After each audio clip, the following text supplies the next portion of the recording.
José sufrió porque Dios quería salvar a toda su familia. De igual manera Jesús sufrió porque Dios quería salvar a todos los que confíen en Él para salvación. ¿Habrá valido la pena ese sufrimiento? Totalmente. Bien, hoy es un día especial por varias razones. Primero que es domingo y todos los domingos celebramos la resurrección de Cristo. Así que es día normalmente especial. Hoy es un día especialmente especial porque esta semana pasada, el 25 de septiembre específicamente, del año 1569, saque la cuenta, 1569, el 25 de septiembre, se publicó por primera vez una Biblia unificada en español que se llamó la Biblia del Oso. Ustedes pueden googlear más información acerca de la Biblia del Oso en el Museo de la Biblia aquí en esta ciudad de Washington, D.C. Hay una especial de la Biblia del Oso. Se llama la Biblia del Oso porque en la tapa de la Biblia de 1569 había un oso como buscando un panal de miel, y aquel pasaje de Isaías donde dice: tu palabra es más dulce que la miel en mi boca. Y ese año de 1569 fue precisamente Casiodoro de Reina, un monje en el monasterio de San Isidoro del Campo en Sevilla, España, que por fin, por primera vez en español, se tradujo desde los idiomas originales, hebreo el Antiguo Testamento, griego el Nuevo Testamento, y por primera vez se publicaba en 1569 la edición de Casiodoro de Reina en español. Años después, en el año 1602, otro monje que se llamaba Cipriano de Valera revisó y actualizó el idioma en 1602, y por eso la versión más famosa en español es la Reina Valera, por Casiodoro de Reina y Cipriano de Valera. Y por eso es también esta semana especial, porque se celebró el 456 aniversario de la Biblia en español. No es algo ligero, porque esa Biblia que usted tiene en las manos, y que posiblemente tenga más copias y más versiones en la casa, y tiene capacidad de tener hasta 1711 versiones en su aplicación de teléfono, en muchos idiomas. Ese libro es la palabra de Dios, y el cual Dios usó muchos autores humanos para escribir su palabra, y mucha sangre derramada para preservar esa palabra de Dios. Mucho más en forma de libro como la tenemos ahora en nuestro propio idioma y en muchos idiomas que usted puede recomendar. Así que ese libro que usted tiene en la mano costó la sangre de muchos de nuestros hermanos que la protegieron al precio de su vida. Y a veces nosotros la tenemos guardada ya en una esquina, en una gaveta, en una repisa, llevando polvo, o abierta en el Salmo 91 para que espante los espíritus malos. Este libro costó mucho tenerlo en nuestras manos. Así que este próximo, creo que viernes o sábado 31 de octubre, vamos a tener aquí una conferencia acerca de cómo se formó la Biblia.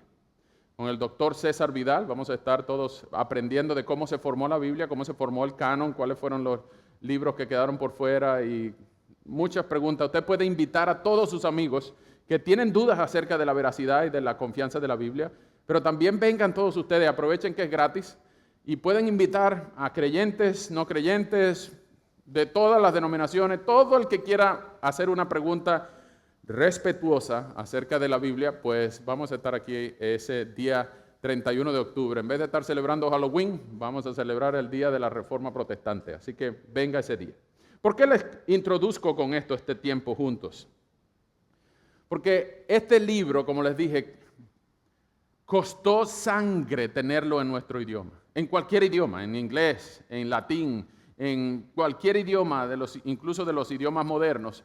Costó mucha sangre ponerlo y llevarlo al nivel que tiene ahorita. Es el libro más vendido, más preservado, más copiado y más atacado del planeta. No en vano, es la palabra de Dios. Pero ustedes pensarán, vale la pena, valió la pena para Casiodoro de Reina ser expulsado de Sevilla y estar escondiéndose en grandes pacas y carretas de paja, de monte cortado, para que no lo mataran. Valió la pena. Valió la pena tanto sacrificio, tantas peleas en los tiempos del siglo IV, tantas disputas, tantos concilios, tanta sangre derramada, porque cuando la iglesia, después del edicto de Milán en 318, ya no era perseguida, pero siglos después, hasta el siglo VI, ya la iglesia no era perseguida, sino que empezó a perseguir a los que no pensaban igual.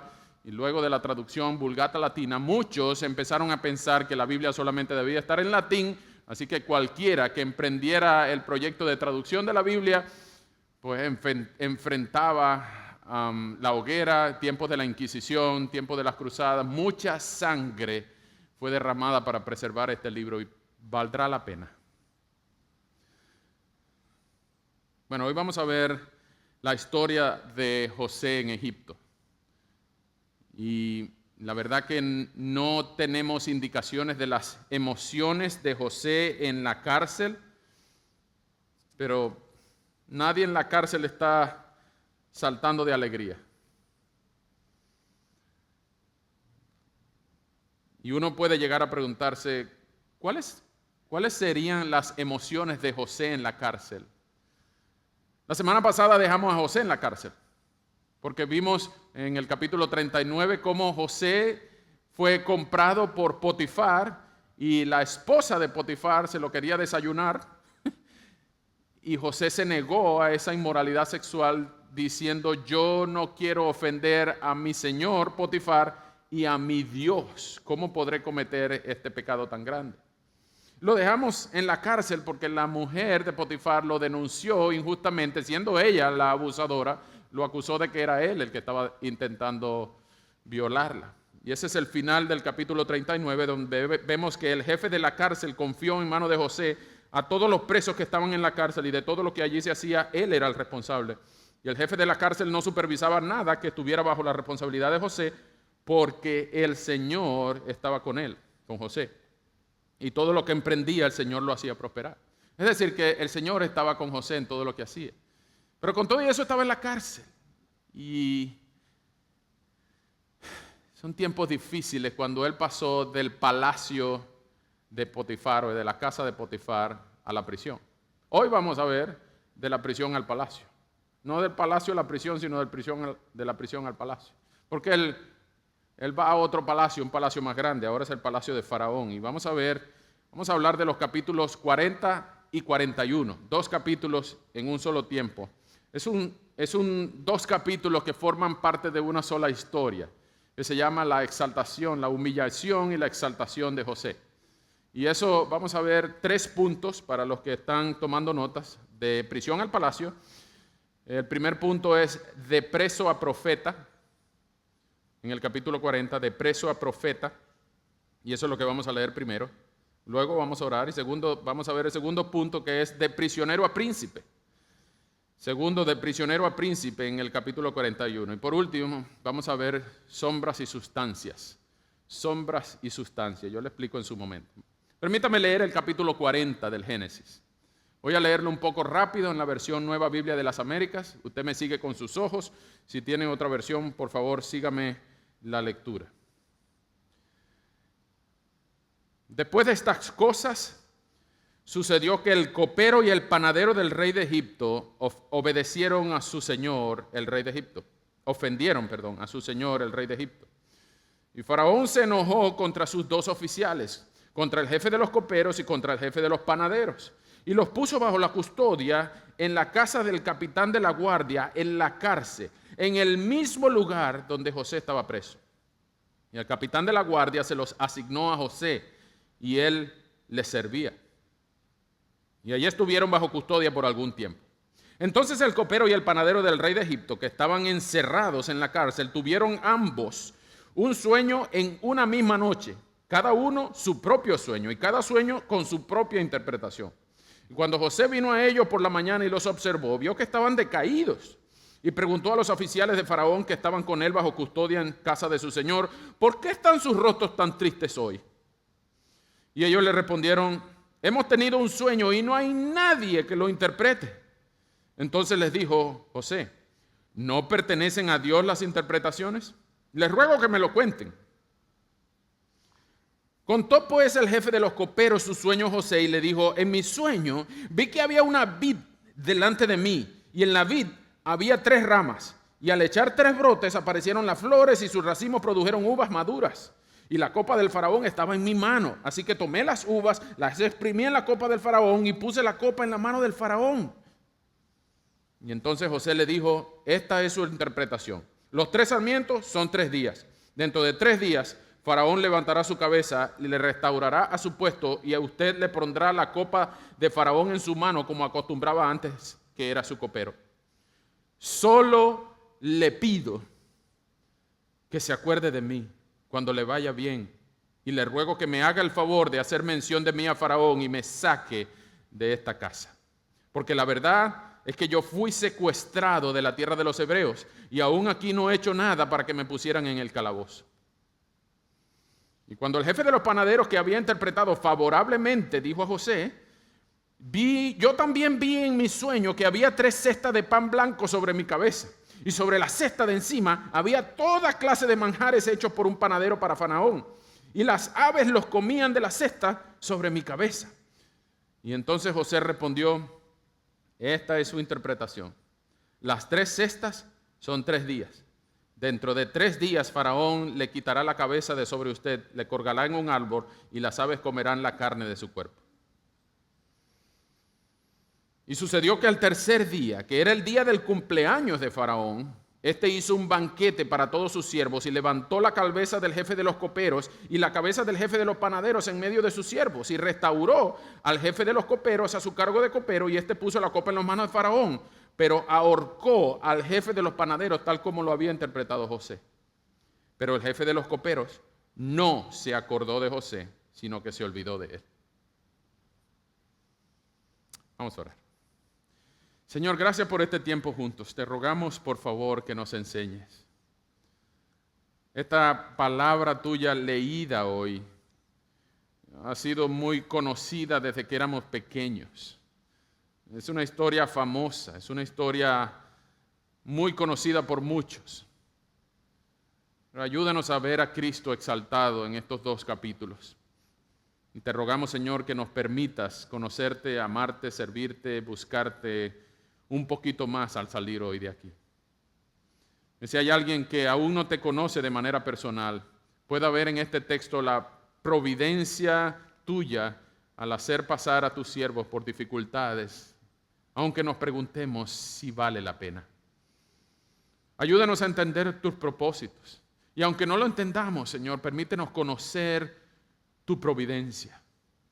Y ayúdanos, Padre, en esta hora a disfrutar este tiempo, a entender y también, Señor, a amarte más por quien tú eres y por lo que has hecho. Bendícenos, Señor, en esta hora. En el nombre de Jesús te lo rogamos. Amén.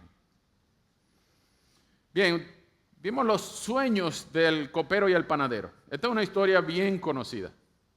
Estos son los famosos 3 pares de sueños. Yo no sé si ustedes se acuerdan que vimos en el capítulo 37 cuando José tuvo 2 sueños. Los del sol y las estrellas y las espigas que se inclinaban, y entonces Jacob y sus hermanos le preguntaron, ¿pero qué? ¿Tú crees que nosotros te vamos a estar adorando a ti? Todo el mundo entendió que él era a quien las estrellas, el sol y la luna adoraban y a quien las espigas se inclinaban.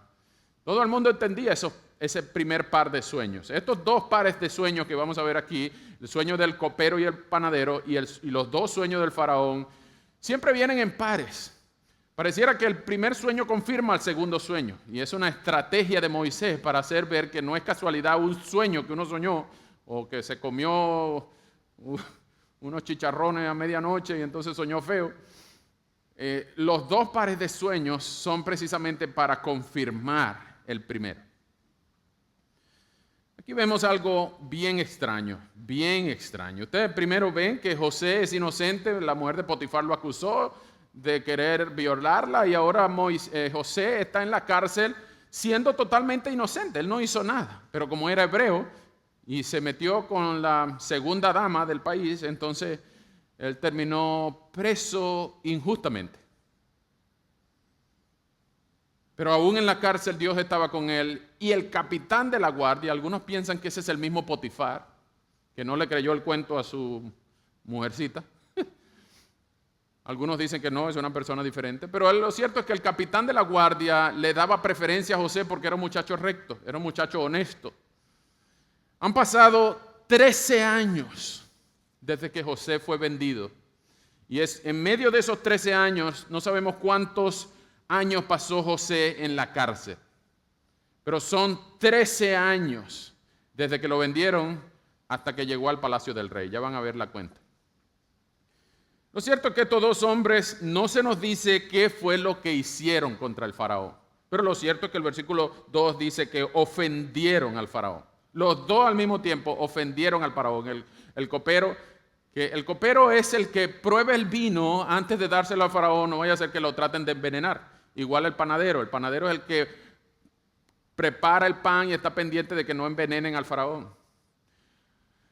No solamente están pendientes al lado del faraón, sino que vigilan los cultivos del vino, vigilan los cultivos del trigo. Es decir, es dos personas de alto rango, y no sabemos cómo ofendieron al faraón, no se dice el texto, ni siquiera es tan importante. Lo cierto es que ofendieron al faraón, y como la reina que dice que le corten la cabeza, el faraón los mandó para la cárcel, y ahí estuvieron un tiempo. Y ahí se encontraron con José, prisioneros los tres. Personas de alto rango tuvieron un sueño cada uno, y José es el que se los interpreta, y el texto es muy claro. 3 racimos, 3 días. 3 cestas, 3 días. 3 días, 3 días. Y para uno fue agradable saber que iba a ser restaurado en su trabajo anterior. Para otro fue muy desagradable saber que dentro de 3 días iba a ser decapitado. El texto es claro.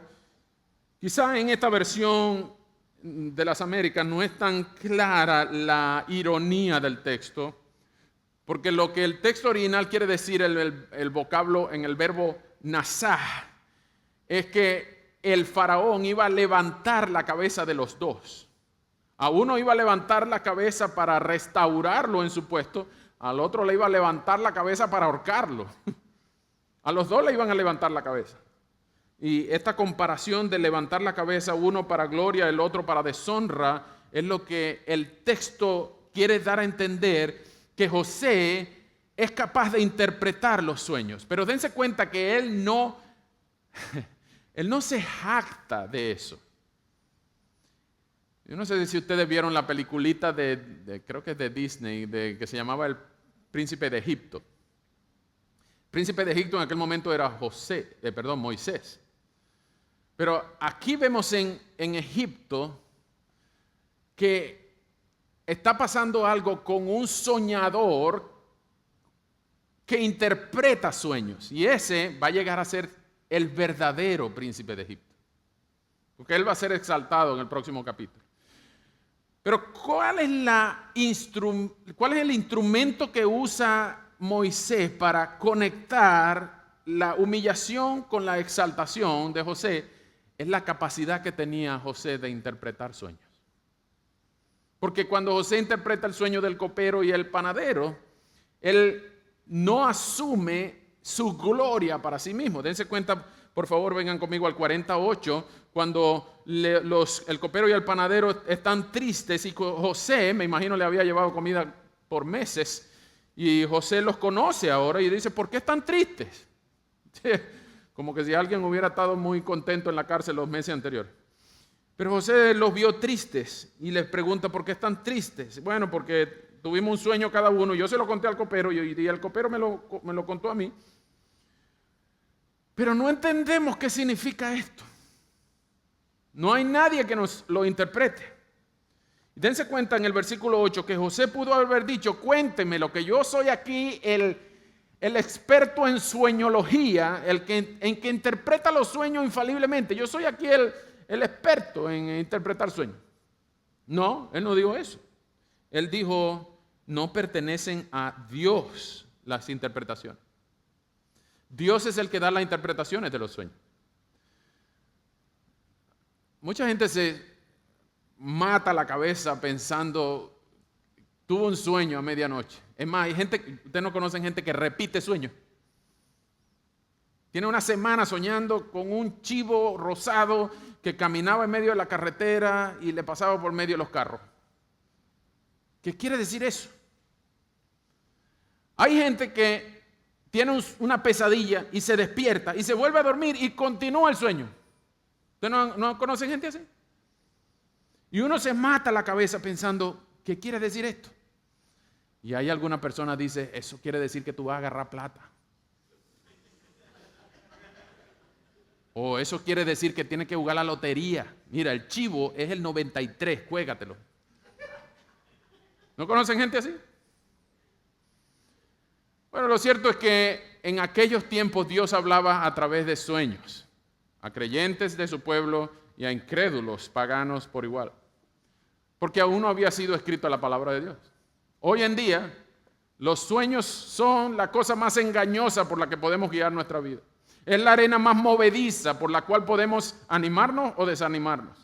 Es la fuente más descreíble de cosas que nos van a pasar esta semana o este año. Así que no le preste mucha atención a los sueños. Préstele más atención a lo que dice la Escritura. ¿Ok? Habiendo dicho eso, José dice, no pertenecen a Dios las interpretaciones. Dios es el único capaz de dar las interpretaciones de los misterios. Esto es una profecía de 3 días de antelación. Dios quería darle a entender a estas 2 personas su destino en esta misma semana, pero también quería usar la capacidad de interpretar sueños a José para que él saliera de la cárcel. José no tenía ni idea de que en los próximos 2 años este evento iba a funcionar como la herramienta para que él saliera de la cárcel. No, sin embargo, él hace su parte, interpreta de parte de Dios, pero le dice al copero, después de interpretar el sueño, hey, yo te voy a dar esta profecía, este sueño, esta interpretación, dentro de 3 días, copero, tú vas a darle el vinito al faraón. Pero acuérdate de mí, sácame de aquí. Dile al faraón que yo estoy aquí injustamente encarcelado. José no está dudando del poder de Dios. José está usando el evento que le pasó para intentar y ver si Dios también puede usar este copero para sacarlo de ahí. Cosa que Dios va a hacer, pero no inmediatamente. Acuérdate de mí. Acuérdate de mí, señor copero, que esta buena noticia no se la dan a cualquiera, pero acuérdate de mí. Pero el versículo 23 dice que el copero se alegró tanto porque lo restauraron en su trabajo, le devolvieron su contrato, le dieron la W2, la W4, la 1099 y todos los salarios caídos.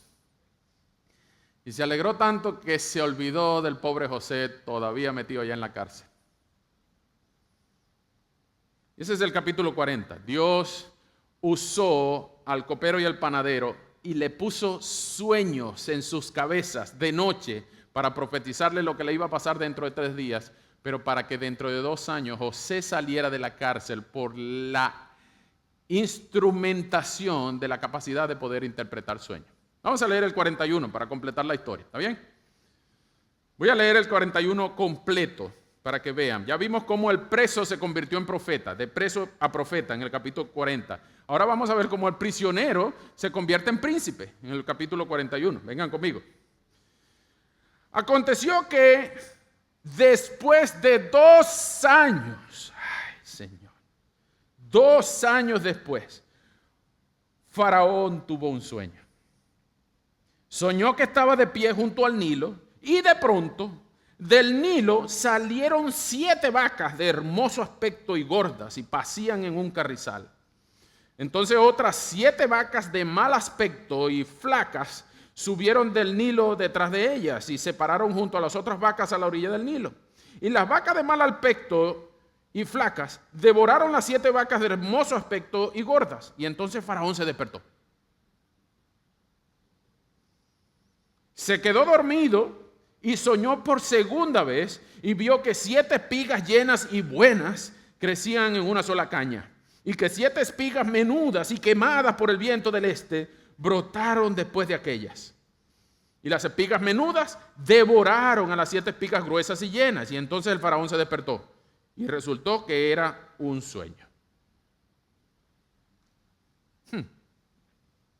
Por la mañana su espíritu estaba turbado y mandó a llamar a todos los magos y a todos sus sabios de Egipto.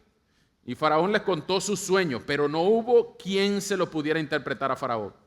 Entonces el jefe de los coperos habló a Faraón: quisiera hablar hoy de mis faltas. Cuando Faraón se enojó con sus siervos y me puso bajo la custodia de la casa del capitán de la guardia, a mí y al jefe de los panaderos, él y yo tuvimos un sueño una misma noche, y cada uno de nosotros soñó según la interpretación de su propio sueño. Y allí estaba con nosotros un joven hebreo, un siervo del capitán de la guardia, y se lo contamos, y él nos interpretó los sueños.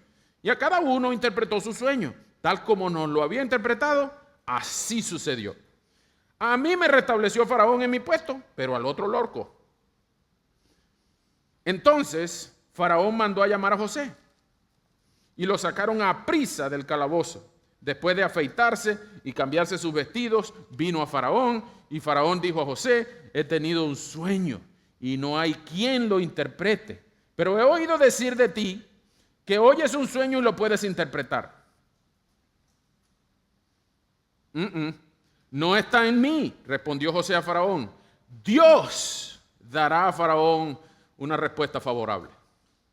Entonces Faraón dijo a José: en mi sueño yo estaba de pie a la orilla del Nilo, y 7 vacas gordas de hermoso aspecto salieron del Nilo, pasían en el carrizal, pero sucedió que otras 7 vacas subieron detrás de ellas, pobres, de muy mal aspecto, flacas, de tal fealdad como yo nunca había visto toda la tierra de Egipto. Y las vacas flacas y feas se comieron a las primeras 7 vacas gordas, pero cuando las habían devorado, no se podía notar que las habían devorado, porque su aspecto era tan feo como al principio. Entonces me desperté. En mi sueño también vi que 7 espigas llenas y hermosas crecían en una sola caña, y que 7 espigas marchitas, menudas y quemadas por el viento del este brotaron después de aquellas. Y las espigas menudas devoraron a las 7 espigas hermosas, y se lo conté a los magos, pero no hubo quien me lo pudiera explicar. Entonces José dijo a Faraón: los 2 sueños de Faraón son uno.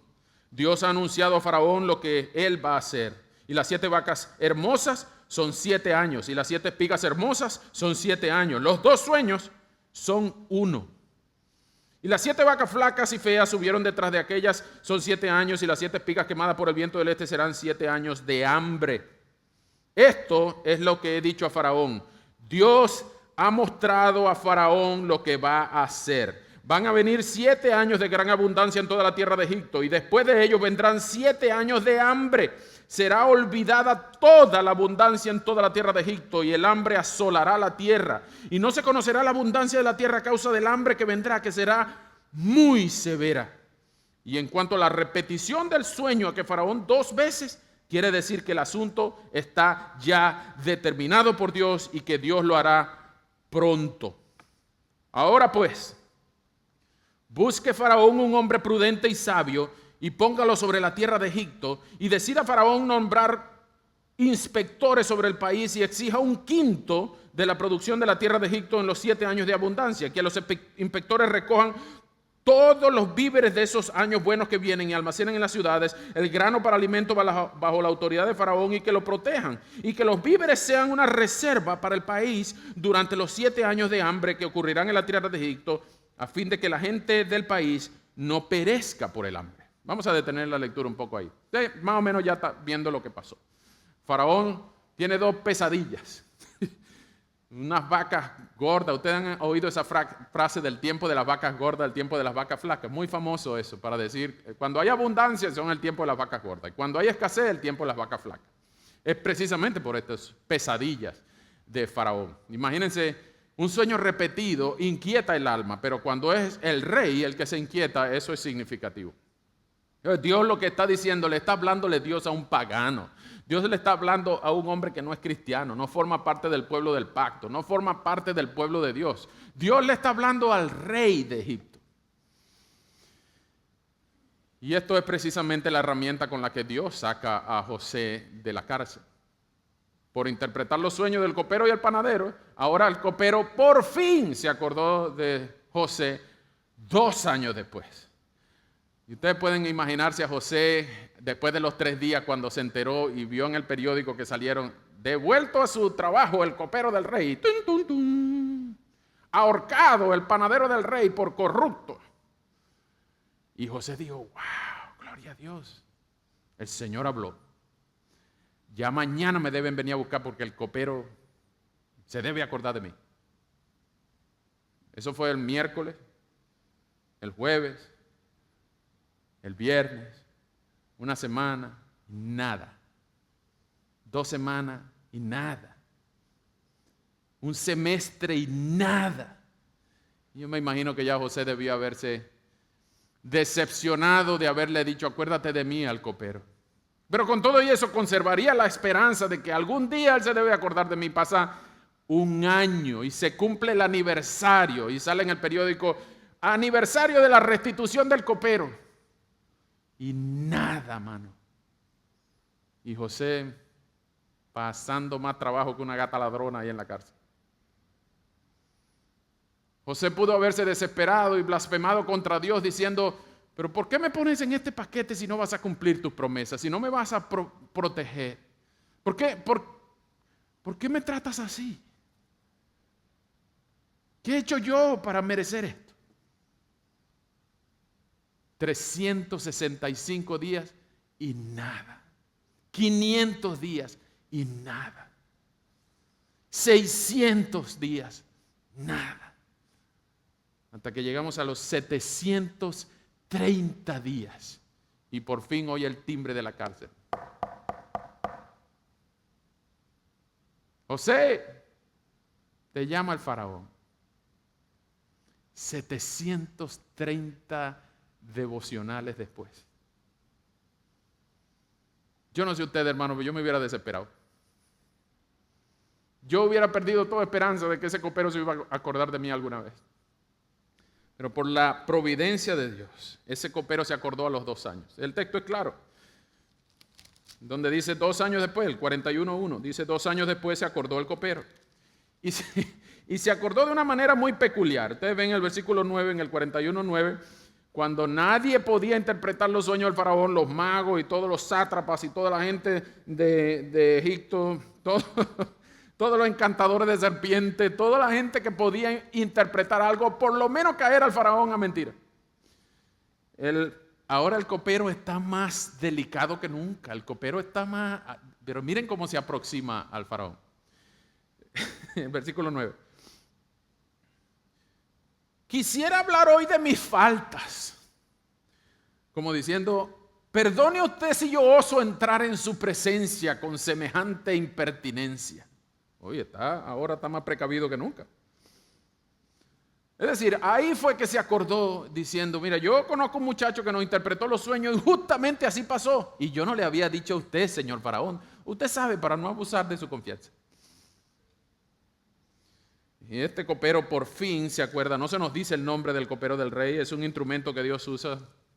No importante porque no se menciona su nombre. Tampoco se menciona el nombre de aquel otro panadero porque le levantaron la cabeza. Y la levantaron tanto que usted sabe.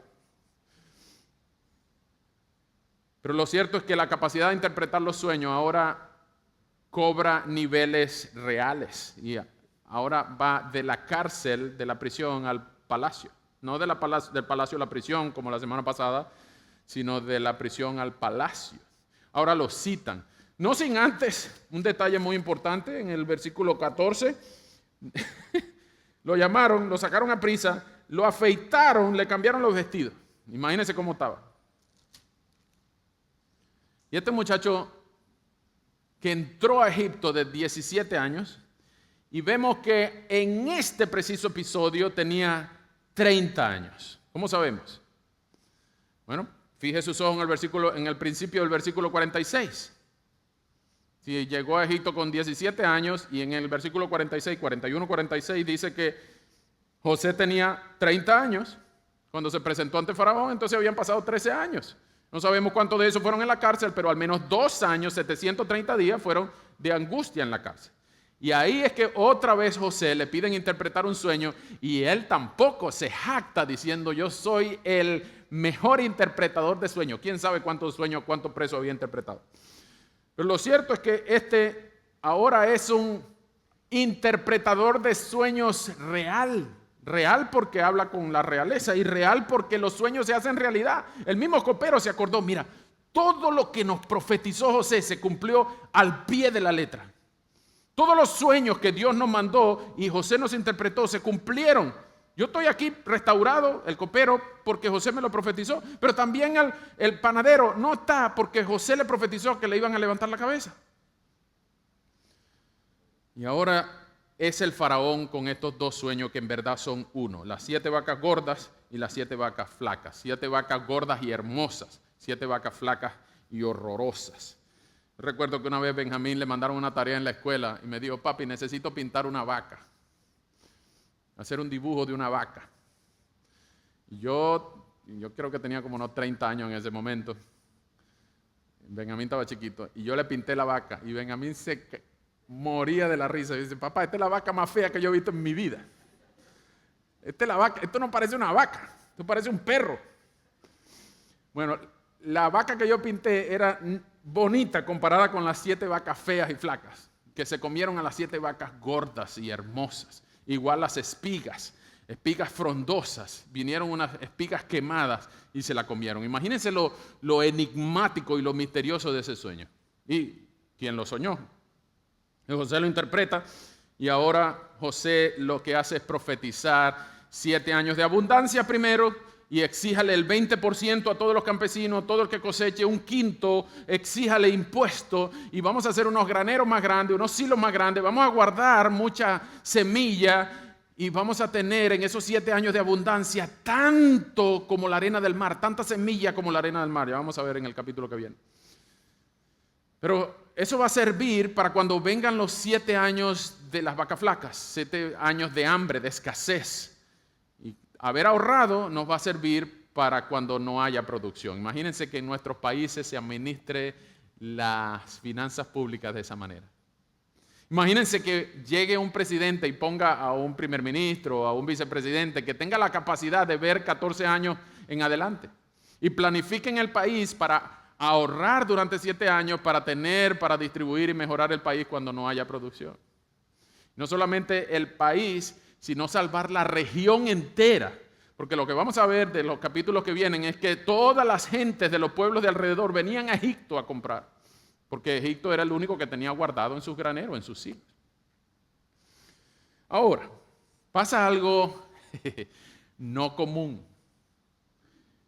Ya ahora Faraón sabe, así es la cosa, 7 años de abundancia, 7 años de escasez, ok, buenísimo. ¿Y cómo vamos a hacer frente a eso, José? ¿Qué se te ocurre? ¿Qué tienes ahí en la mente? José ahora sí se pone interesante. Vengan conmigo al versículo 37. Después que José le da la idea, bueno, tienen que guardar, tienen que agarrar el quinto y tienen que, mientras hay producción, guardar, ahorrar. Y el versículo 37 dice así. Le pareció bien la idea a Faraón y a todos sus siervos. Entonces Faraón dijo a sus siervos, ¿podemos hallar a un hombre como esto en quien esté el Espíritu de Dios? Miren esa pregunta, subrayenla por favor. ¿Podemos hallar un hombre como este en quien esté el Espíritu de Dios? Y Faraón dijo a José, puesto que Dios te ha hecho saber todo esto, no hay nadie tan prudente ni tan sabio como tú. Tú estarás sobre mi casa y todo mi pueblo obedecerá tus órdenes. Solamente en el trono yo seré mayor que tú. Y Faraón dijo también a José, mira, te he puesto sobre toda la tierra de Egipto. Y Faraón se quitó el anillo de sellar su mano y lo puso en la mano de José. Lo vistió con vestiduras de lino fino y puso un collar de oro en su cuello. Lo hizo montar en un segundo carro y proclamaron delante de él, doblen sus rodillas. Y lo puso sobre toda la tierra de Egipto. ¡Wow! Entonces Faraón dijo a José, aunque yo soy Faraón, sin embargo, nadie levantará su mano ni su pie sin tu permiso en toda la tierra de Egipto. Y Faraón llamó a José por el nombre de Safnat Panea. Guárdense ese nombrecito ahí en la cabeza. Safnat Panea. Y le dio por mujer a Asenat, hija de Potifera, sacerdote de On, y salió José para ver la tierra de Egipto. José tenía 30 años cuando se presentó ante el faraón, rey de Egipto. Y salió de la presencia de Faraón y recorrió toda la tierra de Egipto. Y la tierra produjo a manos llenas durante los 7 años de abundancia. Y José recogió todo el fruto de estos 7 años de abundancia que hubo en la tierra de Egipto y guardó el alimento en las ciudades. En cada ciudad guardó el fruto de sus campos circunvecinos. Y así José almacenó el grano en gran abundancia como la arena del mar hasta que dejó de medirlo porque no se podía medir. ¡Wow! Y antes que llegaran los años de hambre, le nacieron a José, atención, 2 hijos, los que les dio Asenat, hija de Potifera, sacerdote de On. Al primogénito José le puso por nombre Manasés, porque dijo, Dios me ha hecho olvidar todo mi trabajo y toda la casa de mi padre. Y al segundo le puso por nombre Efraín, porque dijo, Dios me ha hecho fecundo en la tierra de mi aflicción. Cuando pasaron los 7 años de abundancia que había habido en la tierra de Egipto, comenzaron a venir los 7 años de hambre, tal como José había dicho. Entonces hubo hambre en toda la tierra, pero en toda la tierra de Egipto había alimento. Cuando se sintió el hambre en toda la tierra de Egipto, el pueblo clamó a Faraón por el alimento y Faraón le dijo a todos los egipcios, vayan a José y hagan todo lo que él les diga. Wow. Y el hambre también se extendió sobre toda la superficie de la tierra. Y entonces José abrió todos los graneros y vendió a los egipcios, pues el hambre era severa en tierra de Egipto y de todos los países venían a Egipto para comprar grano a José, porque el hambre era severa en toda la tierra. Imagínense la escena, una mortandad increíble, una sequía de 7 años, una impresionante hambruna que más nadie tenía sino solamente Egipto. Y el punto clave era José y la interpretación de los sueños de Faraón. Esta es una historia increíble, una de las mejores historias de la Biblia, ¿cierto? Ahora ustedes dirán, en la escuela dominical me enseñaron a mí que uno tiene que ser fiel en la cárcel para que Dios lo ponga en el palacio. Que uno tiene que portarse bien y no blasfemar, aunque se olviden de nosotros, el copero no nos reconozca, para que Dios nos exalte. Es más, usan el versículo bíblico que dice, humíllate y el Señor te exaltará. Qué bello. Ese no es el punto de esta historia. El punto de esta historia es precisamente reconocer que hay una providencia mayor. Hay un Dios más grande que está haciendo pasar por dificultades a uno de sus siervos para que valga la pena todo el panorama completo. Si José hubiera visto su vida solamente como una foto, él se hubiera desesperado. Y nosotros que conocemos el final de la historia, a veces contenemos la respiración y respiramos rápido. ¿Pero qué va a pasar? ¿Qué va a pasar?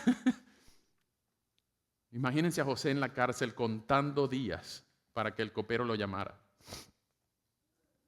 Pero esta historia apunta a uno mayor.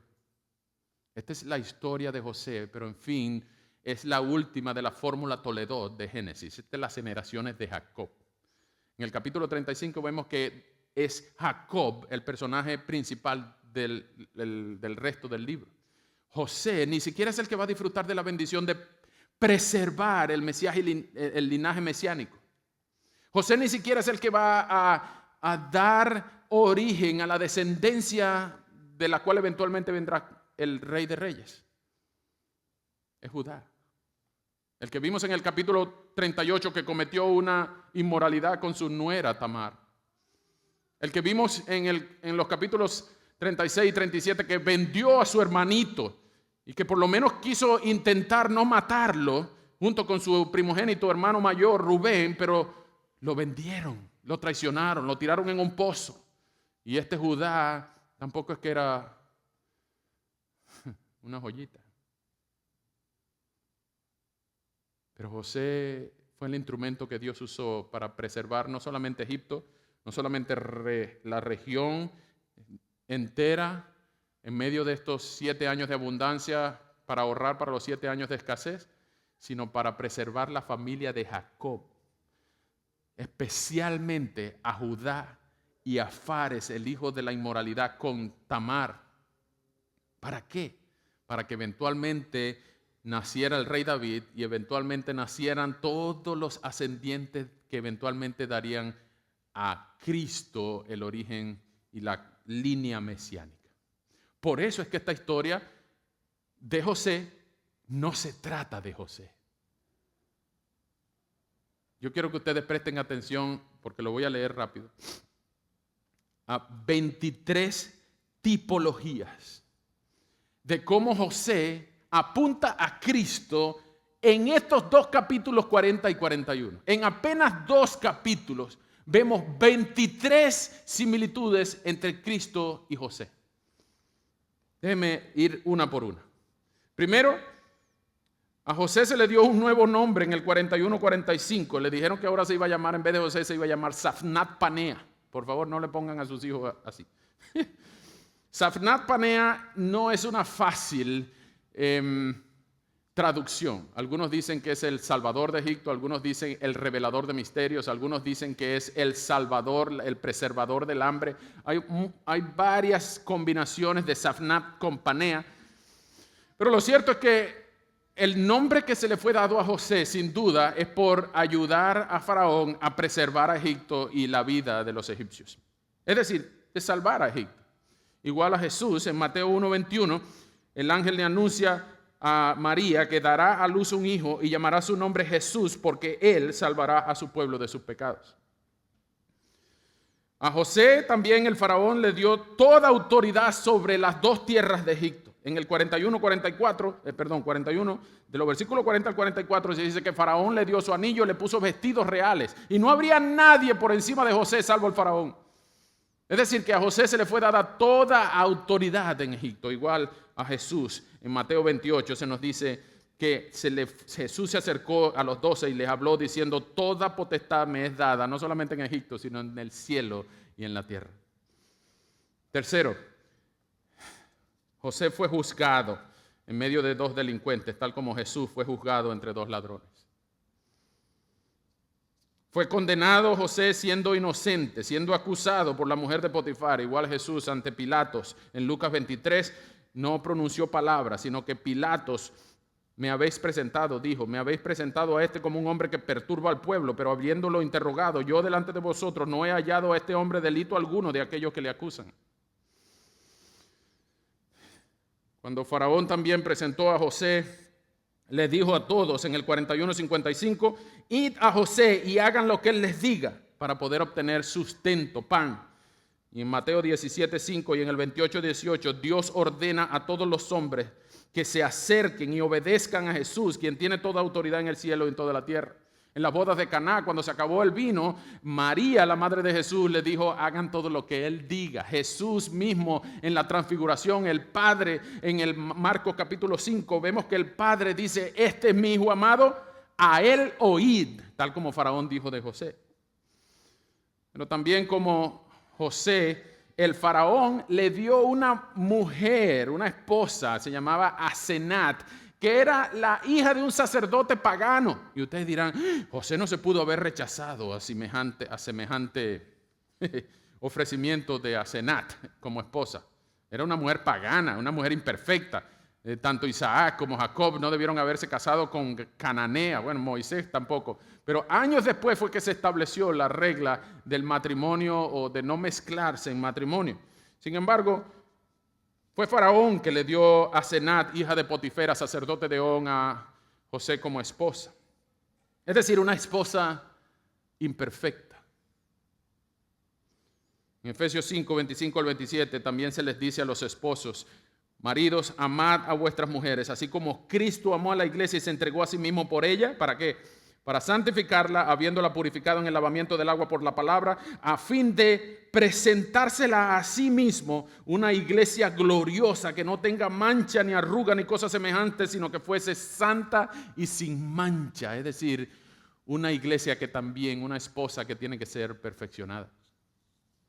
De la misma manera que José tuvo a Manasés y a Efraín, son hijos del pacto. A pesar de que tengan una mamá pagana, José le puso nombre hebreos a sus hijos con una egipcia. Manasés significa a mí se me olvidó todas las desgracias que yo sufrí en la tierra de mi padre. Manasés significa eso. Déjalo ir, olvídate de eso. Imagínate que tú le pongas el nombre a tu hijo, olvídate de eso. Pero Efraín también significa el Señor me ha fructificado. Entonces los nombres tienen significado. Manasés y Efraín, muchos años después, ustedes pueden ver en la repartición de la tierra del pueblo de Israel que está media tribu de Manasés y media tribu de Efraín. Porque a José no le tocó tribu, no le tocó tierra. Ustedes no encuentran en ninguna parte la tierra de la tribu de José, ¿no? Pues metieron a Efraín y a Manasés con los otros 11. Pero tampoco encuentran la tierra de la tribu de Leví. Porque a los levitas tampoco le tocó tierra. ¿Por qué? Porque Jehová es su porción.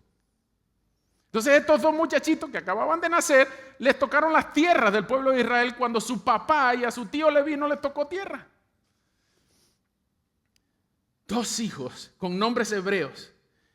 Y precisamente en Hebreos 2:10 se nos dice, convenía aquel por cuya causa todas las cosas y por quien todas las cosas subsisten, que habiendo de llevar muchos hijos a la gloria, perfeccionase por aflicciones al autor de la salvación de ellos. Es decir, el Señor no solamente tuvo dos hijos en José, no le permitió solamente tener dos hijos a José, sino que a Cristo le permitió traer muchos hijos a la gloria, entre ellos tú y yo. Igual, en el 41-43, miren esto, es impresionante. Cuando Faraón le pone una segunda carroza, una carreta con unos caballos reales y le pone el anillo, le pone traje y un collar de oro de esos que están en las pinturas, en las películas, un collar de oro grande porque tiene que ser real. No sabemos si los zarcillos y las cosas esas de los egipcios, pero le digo a todo el mundo, doblen rodilla ante José. Libre Dios que esa carroza pasara por la calle ahí, por la calle del downtown de Egipto y alguien no doblara la rodilla, porque inmediatamente le caía la migra y le doblaban la rodilla, como fuera, por la buena o por las malas. Yo quiero imaginarme, perdónenme que me ponga creativo, yo quiero imaginarme que esa carroza por donde iba el faraón adelante y el José atrás, y el faraón gritando, doblen rodilla, que ahí viene José, doblen rodilla. La mujercita de Potifar tuvo que estar por ahí cerca viendo desde una ventana o arrodillada en alguna parte, porque ahora José, el que ella acusó falsamente, era el que tenía potestad sobre todo Egipto, exceptuando la casa de Faraón. Yo quiero pensar que algún día en el cielo nos van a pasar, aunque sea un video en baja resolución, para ver esa escena. Porque en ninguna otra parte de la Escritura se nos dice que ese acto de injusticia fue redimido. Lo que sí se sabe es que esa acusación injusta fue la que usó Dios para que José conociera al copero y el copero hablara ante Faraón. Ella también tuvo que haber doblado la rodilla. Pero mucho más que todo, en Isaías 45:23 se dice, por mí mismo, dice Dios, hice juramento, y de mi boca salió palabra en justicia y no será revocada, porque ante mí se doblará toda rodilla y jurará toda lengua. Esa es una profecía que fue cumplida en Filipenses 2, cuando se nos dice que a nuestro Señor se le fue dado un nombre que es sobre todo nombre, para que en el nombre de Jesús se doble toda la rodilla de los que están en los cielos, en la tierra y debajo de la tierra. Es decir que ante el señorío de Jesús, toda rodilla se doblará, quiera o no quiera. Algunos se van a doblar de alegría y otros se van a doblar obligados. Algunas rodillas se van a doblar alegremente y otras rodillas se van a doblar sangrando. Pero toda lengua confesará que Jesucristo es el Señor, para gloria a Dios Padre. Fue levantado al tercer día. Tanto el copero como el panadero fueron levantados al tercer día. Sus cabezas fueron levantadas de diferente manera, pero al tercer día. Tercer día.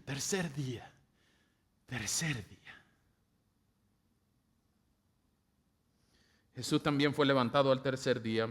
Fue anunciado. Él mismo dijo en la conversación con Nicodemo, así como el Hijo del Hombre, así como Moisés levantó a la serpiente en el desierto, el Hijo del Hombre es necesario que sea levantado, en Juan 3:14. En Números 21, 8 y 9 se profetiza que el Hijo del Hombre tenía que ser levantado como la serpiente de bronce. Y eso Moisés lo estableció allá en Números 21 para salvación del pueblo. José también siempre dio la gloria a Dios primero. No se exaltó, no se jactó de que él podía dar la interpretación, sino siempre dijo, de Dios son las interpretaciones. Es Dios quien te va a dar la interpretación. Y ese Dios, él no mencionó la palabra o el tetragramatrón Yahweh. Él hablaba de Elohim. Cuando Faraón habla de él, Faraón creía que solo Dios podía dar las interpretaciones y Faraón creía que José era divino. Venía de parte de Dios, era un Dios. Pero José no se atribuye para él divinidad, sino que siempre apunta a uno mayor. Igual Jesús dice al Padre en Juan 17, en la oración sacerdotal, versículo 4, yo te he glorificado en la tierra, Padre, y he acabado la obra que tú me diste que hiciese. A Jesús también le dijeron, acuérdate de mí. ¿Se acuerdan los dos ladrones muriendo al lado de Jesús? Acuérdate de mí. Pero el copero se olvidó.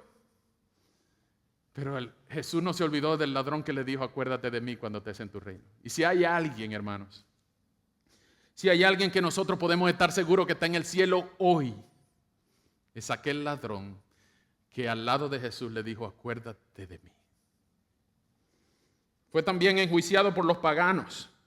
José fue enjuiciado injustamente por los paganos, así como Pilatos ordenó la ejecución de Jesús. Fue condenado siendo inocente, sufrió humillación, fue arrojado a un pozo, a una cisterna, fue acusado falsamente antes de caer encarcelado con transgresores. De la misma manera Jesús padeció un terrible sufrimiento y fue crucificado y contado entre dos malhechores. También fue señor de sus acusadores. Otra vez, el video de la mujer de Potifar, si alguien lo consigue, avise. Mira, eso da gusto ver a la mujer de Potifar temblando, que ahí viene Safnat Panea. Pero también de Jesús se dice que estando nosotros muertos en pecados, en la incircuncisión de nuestra carne, nos dio vida juntamente con Cristo, perdonándonos todos los pecados y anulando el acta de los decretos que había en contra de nosotros y que nos era contraria, quitándola de en medio y clavándola en la cruz y despojando a los principados y a las potestades y los exhibió públicamente a todos los enemigos, triunfando sobre ellos en la cruz. Es decir, Jesús también llegó a ser no el segundo, sino el más grande de todos. Jesús, como José, no se defendió. Angustiado él, afligido, no abrió su boca. Como cordero fue llevado al matadero y como oveja delante de sus tranquiladores, enmudeció y no abrió su boca. Él murió y pasó por todo esto para salvar a otros. Así como José pasó años en la cárcel, sufrió todo esto para que valiera la pena, incluso la sangre y el sufrimiento, para poder luego proveer el pan y la supervivencia física para su familia y para todo el mundo durante los 7 años de hambre. De igual manera, Jesús es el pan de vida y ofrece salvación espiritual y vida eterna a todo el que venga a Él en arrepentimiento y fe. José sufrió porque Dios quería salvar a toda su familia. De igual manera Jesús sufrió porque Dios quería salvar a todos los que confíen en Él para salvación. ¿Habrá valido la pena ese sufrimiento? Totalmente. ¿Qué tal los 30 años? José tenía 30 años cuando apareció ante Faraón y Jesús inició su ministerio público revelando el reino en su obra de salvación también aproximadamente a los 30 años de edad, según Lucas 3:23. ¿Qué tal el amor del Padre? José era el hijo amado de su padre Jacob en 37:3 y Jesús también es el hijo amado de su padre. José sufrió rechazo y odio de sus hermanos. De la misma manera Jesús también fue rechazado y aborrecido por su propio pueblo, incluyendo sus hermanos. También lo traicionaron y lo vendieron y también ambos fueron reveladores de sueños, no solamente a los sueños del copero y el panadero y los sueños de Faraón, sino que también Jesús es la sabiduría de Dios hecha carne, según 1 Corintios 1:24, porque Jesús es el revelador definitivo del misterio del plan de Dios para la salvación del hombre. Y por último, hermanos, Jesús es la provisión de vida porque Él administró todo lo que nosotros podemos llegar a soñar. Jesús lo hizo para la gloria del Dios Padre y para la bendición de su pueblo. De esta manera podemos ver un descenso humillante y un ascenso glorioso. La humillación y la exaltación de José nos apunta a un mayor y mejor José, que es Cristo el Señor. La humillación y la exaltación de José es la que nos hace ver que los sueños de aquellos coperos y panaderos y Faraón eran simplemente herramientas por las cuales Dios hacía pasar a su gente para un mal, para prevenir un mal más grande y para bendecir con un bien mucho mayor a Egipto, a la región y eventualmente al linaje prometido del cual eventualmente vendría el Mesías. No en vano, hermanos, no en vano. El Señor hace todas las cosas para su gloria. A pesar de que nosotros no entendamos qué es lo que está pasando, el Señor sí sabe. Tengamos paciencia cuando estemos sufriendo, tengamos confianza, tengamos fe, tengamos la certeza de que Dios no desgasta ninguno de nuestros sufrimientos, ninguna de nuestras lágrimas ha sido en vano, ninguno de nuestros sufrimientos ha sido sin sentido, ninguno de nuestros dolores va a pasar desapercibido para el varón de dolores. Ninguna de las cosas que nos pasan, sean buenas o sean malas, se escapan a la providencia y la soberanía de Dios. Si José fue exaltado de la prisión a ser la mano derecha del faraón y al gobernante de sobre todo Egipto, de la misma manera, Jesús fue exaltado a la diestra de Dios Padre, para que después de su resurrección ahora es el Señor de todo y todos. Y eso es precisamente lo que dice el mensaje de Filipenses, y con eso terminamos. Vengan conmigo, por favor, a la carta del apóstol Pablo a la iglesia de Filipos. En el capítulo 2 de Filipenses,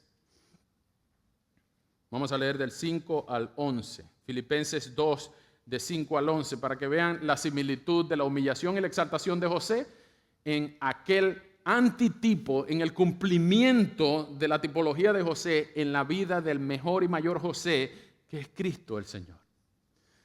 Filipenses 2, 5 al 11. Haya pues en ustedes esta actitud que hubo también en Cristo Jesús, el cual, aunque existía en forma de Dios, no consideró el ser igual a Dios como algo a que aferrarse, sino que se despojó a sí mismo, tomando forma de siervo, haciéndose semejante a los hombres, y hallándose en forma de hombre, se humilló él mismo, haciéndose obediente hasta la muerte y muerte de cruz.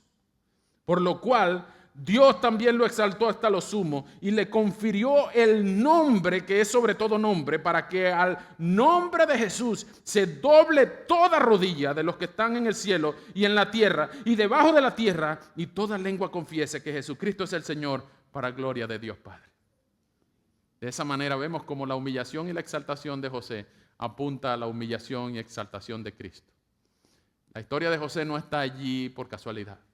La historia de José está allí para que pensemos en uno más grande que José. Y ese es Cristo. Mientras esperamos a Cristo, mientras vemos qué pasó con el copero y el panadero, mientras pensamos qué pasó con el faraón, tenemos recuerdos de Cristo y oramos para que Él venga pronto a buscar a su pueblo, a salvarlo de la destrucción, de la condenación. No de 7 años de hambre, de una destrucción y una condenación eterna. Mientras lo esperamos, tenemos una copa de vino y un pan para comer la semana que viene en la Santa Cena. Vamos a orar. Señor, muchas gracias por recordarnos que tú estás siempre al control y que no hay nada que nos ocurra que a ti se te escape. Que no hay nada en tu providencia que tú no puedas ver, que no es buena suerte ni mala suerte, que ninguno de nosotros se escapa a tu providencia y a tu voluntad, y ningún ser humano está donde tú no lo quieres. Señor, pero a veces pensamos egoístamente, ¿vale la pena todo este sufrimiento? ¿Dónde estás cuando más te necesitamos? Si estás allí, por favor, háblanos, manifiéstate, ayúdanos, protégenos. Más bien perdónanos, Señor, si hemos dudado de ti. Pero vemos en José muchos parecidos, y no casualidades, sino providencia tuya para que busquemos a Cristo. Y no entendemos cómo hubo gente que pudo conocer José y no imaginarse que Jesús era el Cristo. Más bien te agradecemos, Señor, que en este tiempo podamos haberlo conocido y entender que tú tienes todas las cosas bajo control. Aún el sufrimiento de José y la humillación y exaltación de José, que nos apunta a una humillación y exaltación mucho más grande, de uno mucho más digno. Señor, gracias. Gracias por sufrir. Gracias por darte por nosotros. Y gracias por enseñarnos el camino hacia ti, para que todo aquel que ponga su fe en ti y manifieste su necesidad de ti y se arrepienta de todos los pecados que te han ofendido a ti, podamos tener la esperanza de estar contigo en gloria por toda la eternidad. Gracias, Señor. Gracias por llamarnos. Gracias por enseñarnos. Y gracias, Señor, por dar tu vida por nosotros. Así que a ti sea siempre toda la gloria y el honor en todas nuestras aflicciones, en nuestras luchas, en nuestros dolores. Permítenos verte a ti glorificado, porque tú eres grande y poderoso. Aunque no lo entendamos, ayúdanos a confiar cada vez. Ayúdanos, Señor. Y si hay alguien que está pasando por dificultades en esta hora, traiciones, dolores, enfermedades, tragedias, accidentes y cualquier situación adversa, Señor, rogamos que como José pueda confiar más en ti y darte toda la gloria a ti en medio de la incertidumbre que esto causa. Pero no nos permitas, Señor, pensar que tú estás lejos o pensar que tú estás ausente. No nos permitas, Señor, sentirnos desesperanzados, ni tampoco que este sufrimiento temporal no va a valer la pena. Ayúdanos, Señor, que nuestra enfermedad, nuestra lágrima, nuestro dolor, nuestra angustia, nuestra desesperación, nuestro miedo, incluso nuestra desconfianza, traiga gloria a tu nombre. No sabemos cómo, pero nosotros sabemos que tú puedes. Tú puedes, Señor, arreglar las cosas como tú quieres. Ayúdanos a confiar en el camino y abandonarnos en tus brazos de amor, porque tú puedes. ¿Encontraremos alguna vez a un hombre mejor que tú? Nunca jamás. A ti la gloria y el honor. En el nombre de Jesús. Amén. El Señor les bendiga, hermano.